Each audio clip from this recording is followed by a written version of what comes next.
Thank you very much. भाषण शुरू करने से पहले इस सदन को एक समाचार देना चाहता हूं और सदन से ये चाहता हूं कि इसकी कड़ी शब्दों के अंदर निंदा की जाए। अध्यक्ष महोदय, मेरा भाषण शुरू करने से पहले मैं इस सदन को इन्फॉर्म करना चाहता हूं कि मेरे पार्टी के अध्यक्ष member of parliament barrister Asaduddin Owaisi साहब के ऊपर जानलेवा हमला कुछ देर पहले हुआ है।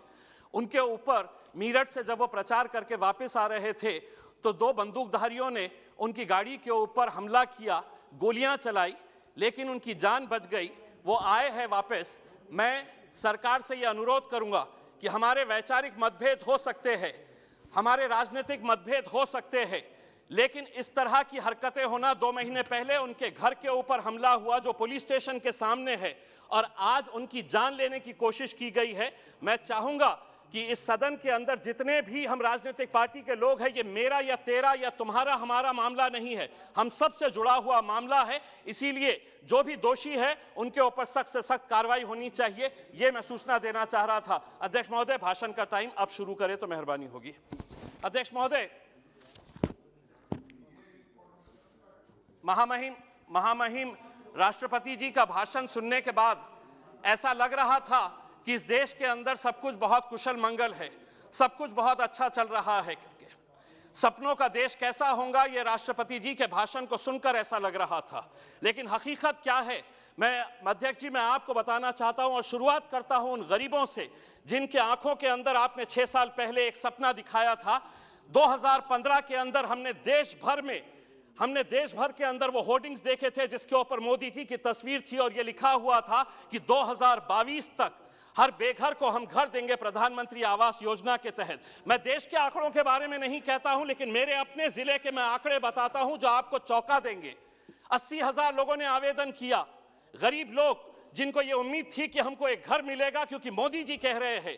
52,000 लोग एलिजिबल हुए, 52,000 लोग क्वालिफाई हुए हैं। और मैं आपको बताऊं कि जनवरी 2022, 8 दिन पहले तक का आंकड़ा, 22,000 लोग एलिजिबल हुए और उसमें से दिए कितने गए घर?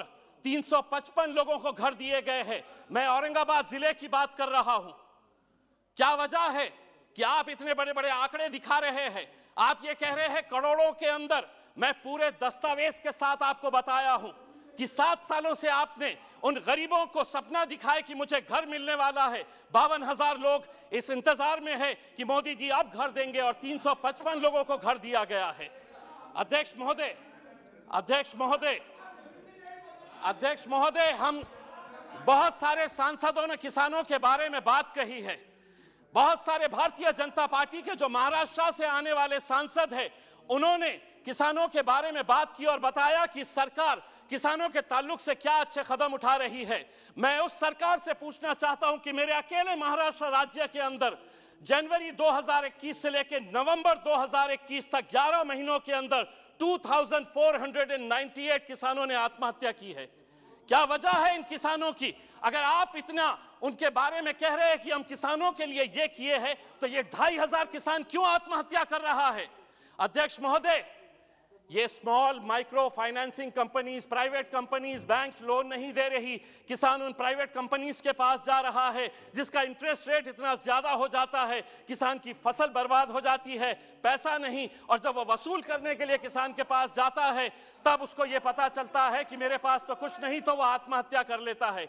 आज देश भर के अंदर डुप्लीकेट फर्टिलाइजर्स, पेस्टिसाइड्स का एक धड़ल्ले से कारोबार चल रहा है, उसके ऊपर रोक लगाने की जरूरत है। सुनिए आप, मैं हकीकत बता रहा हूं, आपको आईना दिखा रहा हूं। अध्यक्ष महोदय, कड़वा सच सुनने की आदत डालिए। हकीकत का आईना दिखा रहा हूं और आंकड़ों के साथ दिखा रहा हूं मैं। बेरोजगारी के बारे में आपने कहा कि 60 लाख लोगों को आप रोजगार देंगे।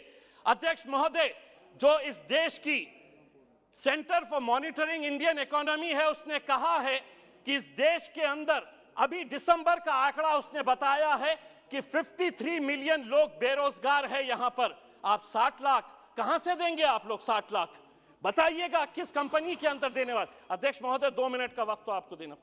अध्यक्ष महोदय, आज मैं अगर भारतीय जनता पार्टी के बारे में कहा तो महाराष्ट्र की महाविकास आघाड़ी की भी पोल खोलने वाला हूं। हमारी संस्कृति को किस तरह से बर्बाद किया जा रहा है। छोटी छोटी किरानों की दुकान के ऊपर अब वाइन बेचा जाने वाला है। शिवसेना के एक नेता कहते हैं कि नहीं, वाइन के अंदर नशा नहीं है, तो राष्ट्रवादी कांग्रेस के एनसीपी के एक वरिष्ठ नेता कहते हैं कि बाहर के देशों के अंदर लोग पानी नहीं पीते, वाइन पीते हैं। बाहर के देशों के अंदर और हमारे राज्य के अंदर फर्क यह है कि हमारे राज्य में छत्रपति शिवाजी महाराज ने जन्म लिया था। हमारा राज्य जो है वो फुले शाहू अंबेडकर की पैदावार है। वहां पे आप बच्चों के हाथ में वाइन की बोतल दे रहे, कल वही वाइन की बोतल हटेगी तो बियर की बोतल पकड़ेगा, बियर के बाद वो विस्की पकड़ेगा। चंद पैसे कमाने के लिए अगर महाराष्ट्र सरकार ये कर रही है तो राष्ट्रपति और केंद्र सरकार ने उन्हें बताना चाहिए कि आप ये संस्कृति को इस तरह से। अध्यक्ष महोदय, एक मिनट के लिए। अध्यक्ष महोदय, रेलवे के ताल्लुक से भी हम आपको कहना चाहते हैं कि रेलवे के बजट के अंदर हर वक्त मराठवाड़ा के साथ जो एक पिछड़ा इलाका है, क्यों ये नाइंसाफी की जाती है? हर वक्त अधिकारी ये कहते हैं कि नहीं, इस क्षेत्र के अंदर आरओआर क्या मिलेगा, रेट ऑफ रिटर्न क्या मिलेगा। अगर इसी तरह पिछड़े इलाकों को देखने का नजरिया अधिकारियों का रहेगा तो रेलवे तो आगे निकल जा रही, हम बहुत पीछे रह जा रहे हैं। 70 सालों से हम इंतजार कर रहे हैं। बहुत धन्यवाद। आखिरी 30 सेकंड में अध्यक्ष महोदय, आपने अध्यक्ष महोदय, राष्ट्रपति जी ने अपने भाषण के अंदर इस सदी के सबसे महान शख्स डॉक्टर भीमराव अंबेडकर जी को कोट किया है और उन्होंने बताया है कि हमारी सरकार का मोटो है कि जो बाबा साहब अंबेडकर ने बताया था कि हमारी सरकार किन मूल्यों के ऊपर चलती है, तो लिबर्टी, इक्वालिटी और फ्रैटर्निटी, इन मुद्दों के ऊपर दूर दूर तक आपका इन शब्दों से कोई लेना देना नहीं है। अगर रहता तो यकीन मानिए कर्नाटक की उन बच्चियों को आप बाहर नहीं निकालते जो अपने सर के ऊपर हिजाब लगाकर 10 सेकंड अपने सर के ऊपर अपना चेहरा हिजाब से। मैं ये पूछना चाहूंगा, हमारी ये जो राजस्थान की बहनें बैठती है वो भी उनके सर को ढकती है, इसका मतलब ये नहीं है कि वो कोई जुर्म कर रही है। मेरे हिसाब से हम सरकार से यही अनुरोध करेंगे, इस देश की फ्रेटर्निटी, इक्वालिटी, ब्रदरहुड और भाईचारे को जिंदा रखिए साहब। धन्यवाद।